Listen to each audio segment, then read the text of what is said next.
Gandang tanghali. Nakat yung ano ko.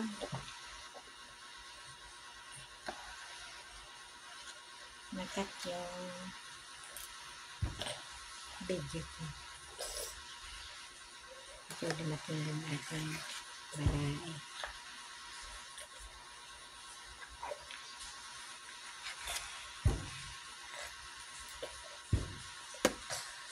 Ang dami ito. Hindi naman ako nakain ng hindi naman nakain si mama ng repolyo. Kasi bawal sa may goiter. Noon kasi ng 2020. Laki kaya ng ano ko dyan. Leg ko. Pag nag-side ako, kita na yung goiter ko dyan. Ang ginawa ko, bumibili ako ng bitoon na bunga sa Quiapo. Talagang dinadayo ko pa. Nagawa ko kinakayod ko yung laman. Parang buko ang laman. Kinakayod ko tapos itinatapal ko dyan. Ang kaso, pagdating sa gabi, siyempre malikot. Nalalaglag. Walang naiiwan. Kundi yung tali lang. Kaya, pero nagtyaga ako noon, mga ilang buwan. Dumating ang pandemic.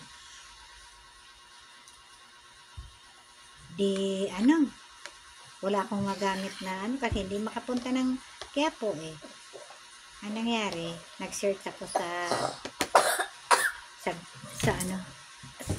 Google, yung bitoon herbal. Doon ako nakakita ng bitoon herbal. Cream muna ang inuna ko, cream. Nilalagay ko dyan. Isang black saka isang parang kulay green. Yung black, pinamigay ko rin dahil hindi ko ginamit. Tapos, siguro matagal ko ginamit yon. Tapos, talaga hindi na ako kumain ng bawal. Pero nagpa-check up muna ako. Doon tungkol doon sa kung ano yung lalamunan, kung anong bitter ko. Binigyan ako ng gamot. Maliit na gamot. Iniinom ko yun sa loob ng 2 buwan yata. 2 buwan. Tapos, habang pandemic nun, yun ang iniinom ko. Tapos, bumili rin ako nun yung bitoon. Yun yung pinangpupunas ko dito. Tapos, natapos na yung gamot ko, hindi na ako nag-iinom ng tabletas. Ginawa ko yung cream na lang. Yung cream. Pinagtyagaan ko yun. Bumibili ako sa online ng cream. Tapos, di nawala. Tapos, pinalitan ko ng oil. Oil naman ang binibili ko na bitoon oil. Wala na nga yata ubos na. Kasi nilalagyan ko pa din. Kahit hindi mo na kasi natakot ako Lumaki talaga yan. Pag side view ko, bukol na yan Kita na. Kaya matagal ako bago na injection na ng para sa COVID. Yung sa COVID naman. Hindi pwedeng kasi DHW ako dati. Hindi pwedeng ma-assign kami sa vaccination na hindi vaccinated. Ang ginawa ko, nagpa-check up ako. Sinabi ko sa doktor ko na kung pwede na ako magpa-inject sa COVID. Pumayag naman na injection naman ako. Kaya matagal ako bago ako nagpa-inject. Pero hindi na ako nagpa-booster. 2 inject lang ang inabil ko. Booster hindi na. Hindi na ako nagpa-booster. Tapos, pag nakain ako ng bawal. Lalo na yung repolyo. Pag nakakain ako, parang dry na dry ang pakiramdam ko sa lalamunan ko. Kaya hindi talaga, ingat na talaga akong kumain ng bawal. Bawal nga daw yung balinghoy, repolyo. Yan. Kaya hindi ako basta-basta nakain ng kahit gusto ko ng balinghoy. Diyos ko po, tulo lang. Kasi pag nakita ko ng suma na balinghoy, tapos yung puto na balinghoy, kahit gusto ko kumain yan. Hindi ko na lang, kiss na lang ako sa laway. Kasi hindi pwede. Hindi pwedeng kumain si mama ng bawal sa gluten niya. Kaya ako pa naman konting may maramdaman lang, may stress na ako. Kasi siyempre wala naman akong, pag nagkasakit ako, sino ang tutulong sa akin, sino ang mag-alaga sa akin. Ayoko magpaalaga sa mga anak. Kasi may kanya-kanya na silang buhay. Kaya pasalamat ako kay Lord na bigyan man niya ako ng sakit, pero may lang. Thank you talaga kay Lord at laging nandiyan sa tabi ko. Babae. Kasi alam mo naman ang panginghiling ko sa kanya.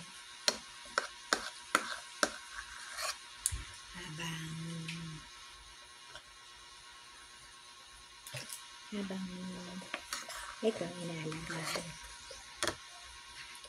nandito pa din ako.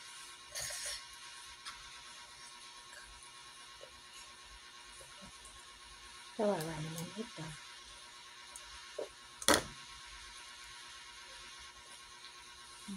Kawawa naman ang baby.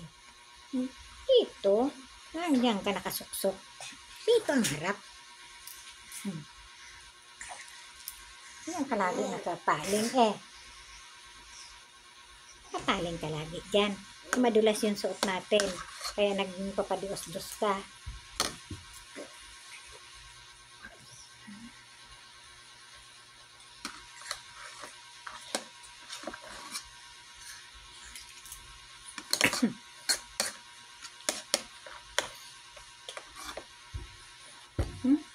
Nagtututbrush ka pa Gusto ko magtutbrush ka Tutbrushan kita. Ay!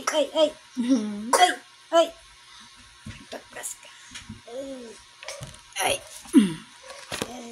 Kinuha ko lang yung toothpaste mo.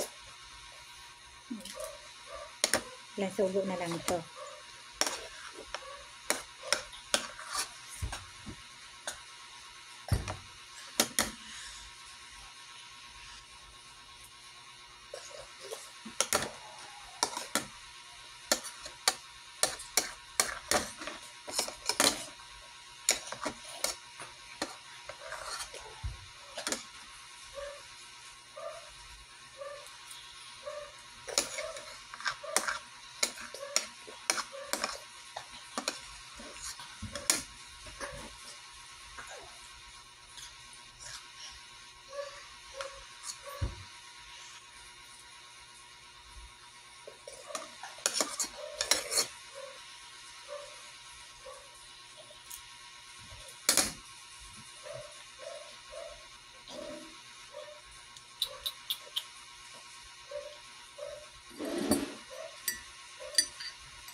Walang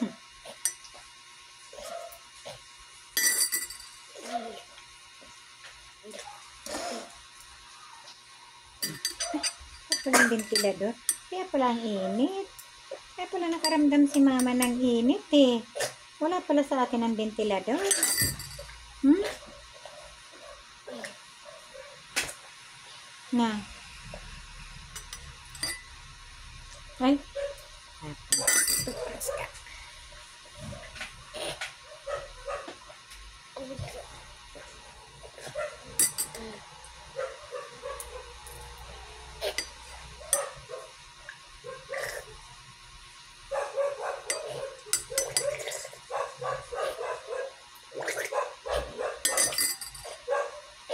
Hmm?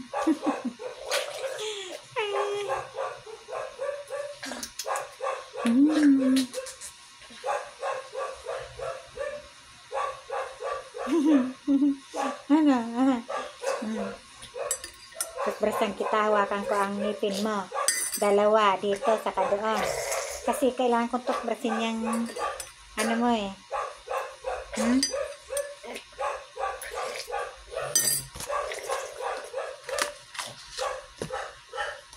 Nakagat niya kasi yung toothbrush. Kaya kailangan natin palitan baby yung toothbrush mo. Hmm?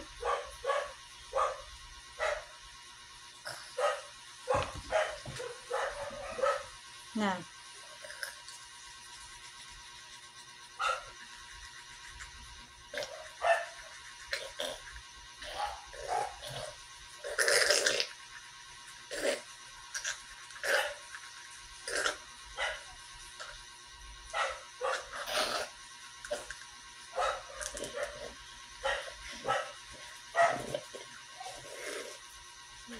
Saglit lang.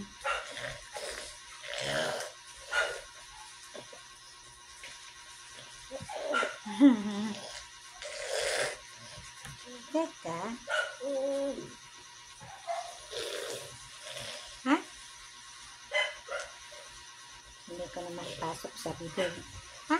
Ha? Ha? Hmm.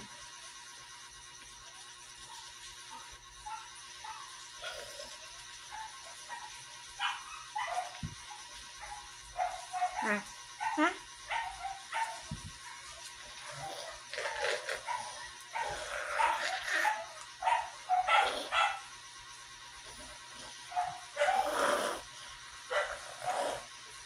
Nakagat mo.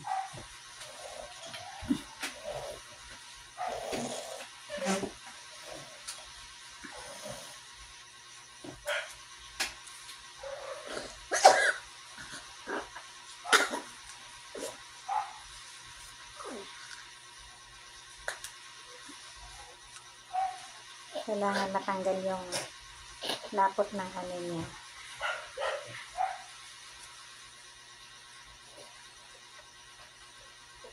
Kailangan matanggal.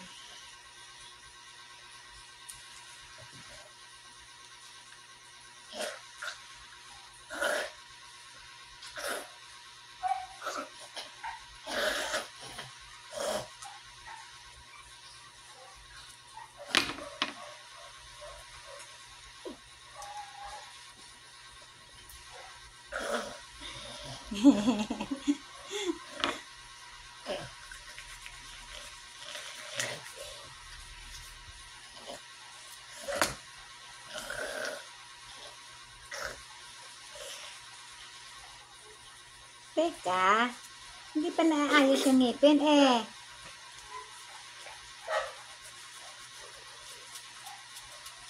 Ha? Katingin niya ng dila. Ha? Ha? Ha? Saan niya? Katingin ng dila si mama. Ay, pangit eh.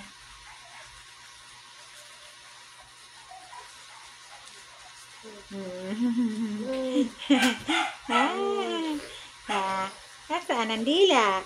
Saan ang dila? Patingin ang dila. Ah. Ah. Ano ba? Ayun na. Saan ang dila? Tapos na, tapos na.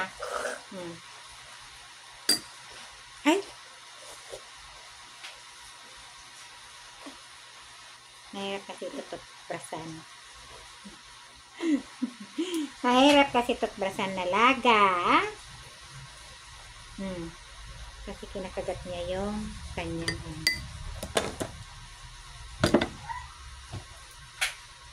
toothbrush. Inom ka ulit.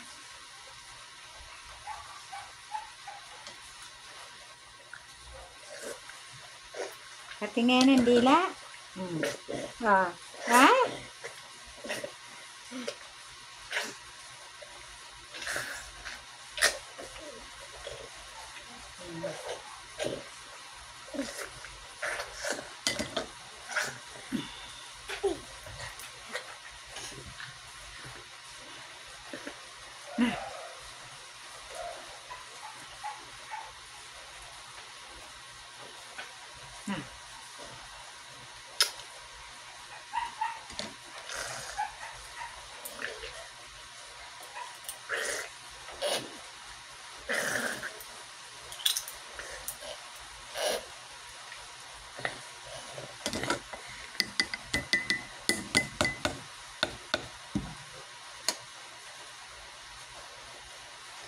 Ayan, kailangan natin maano pa talagang ngipin mo.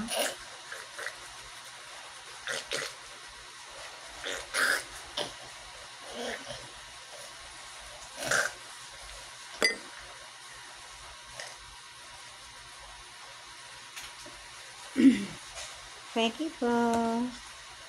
Thank you po sa panonood. Huwag po kayo magsawang panoorin kaming dalawa. Thank you po for watching. Love you. God bless.